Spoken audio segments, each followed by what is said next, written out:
Welcome back, y'all, and today let's talk about adding salt to your aquarium. So first, I've got to throw in a disclaimer. There are many species out there that you might keep in your freshwater aquarium that are going to be sensitive when it comes to salt. Now, some of them can handle low doses of salt for short periods of time and still be okay, but overall you want to try to avoid adding salt to your freshwater aquarium if you're keeping such species like catfish, loaches, snails, many aquatic plants, and some invertebrates. So you really want to do your research on the species that you're keeping before you just go start adding salt into your freshwater aquarium. Also, if you are using salt as a way to treat an illness in your fish, then you want to start with the lowest dose possible, because sometimes when it comes to salt, less can be more.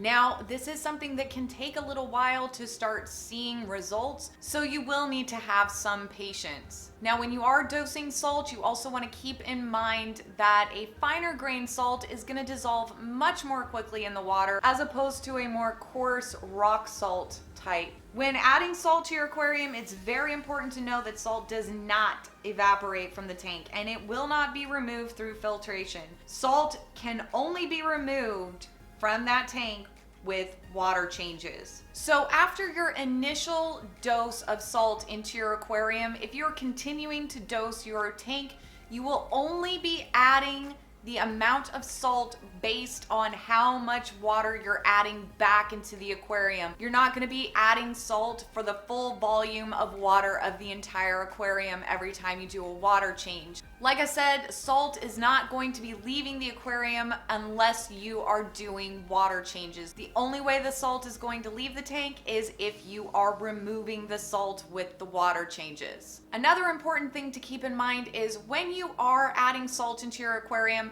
you want to mix it and dissolve it in a separate container first. Because if the fish do get too close to that salt, or maybe they ingest some of it, it can lead to even more problems, which we're trying to treat problems. We don't want to create any new problems. So what are some of the benefits of adding salt to your aquarium?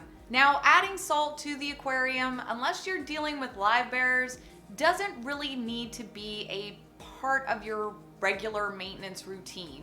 And even in the case with a lot of live bearers, salt is really not necessary.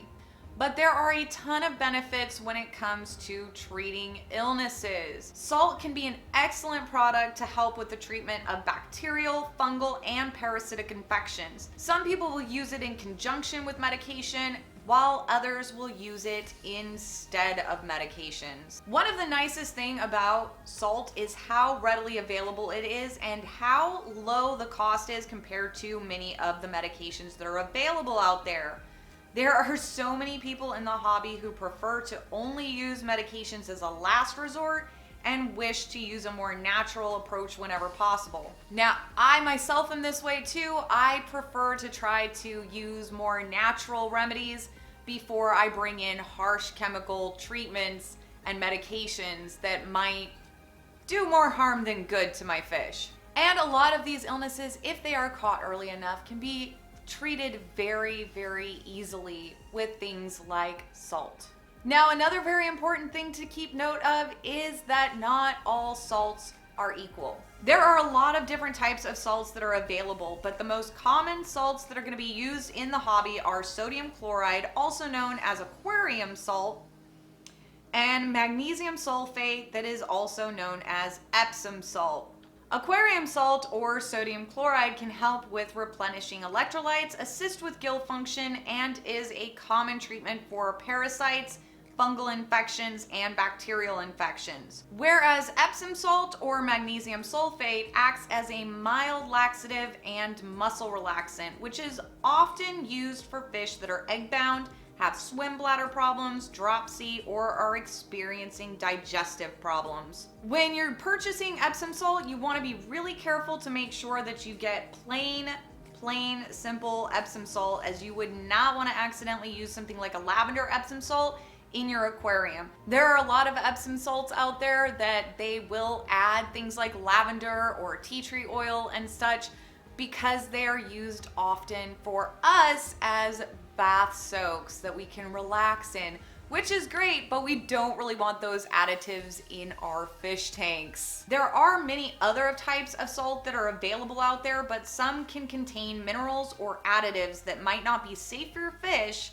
or they could cause problems with increasing your total dissolved solids or your pH in the tank. Recommended dosages and treatment plans for using salt can vary depending on what species you're caring for and the illness that you're treating. So you always want to be sure to do all your research on what species it is that you're treating and the illness that you're trying to treat them for before you start dosing anything in your aquarium. So anyway guys, that's all I really have for y'all today. As always, thank you so much for watching. I love you guys, and I will see you in my next video. Bye!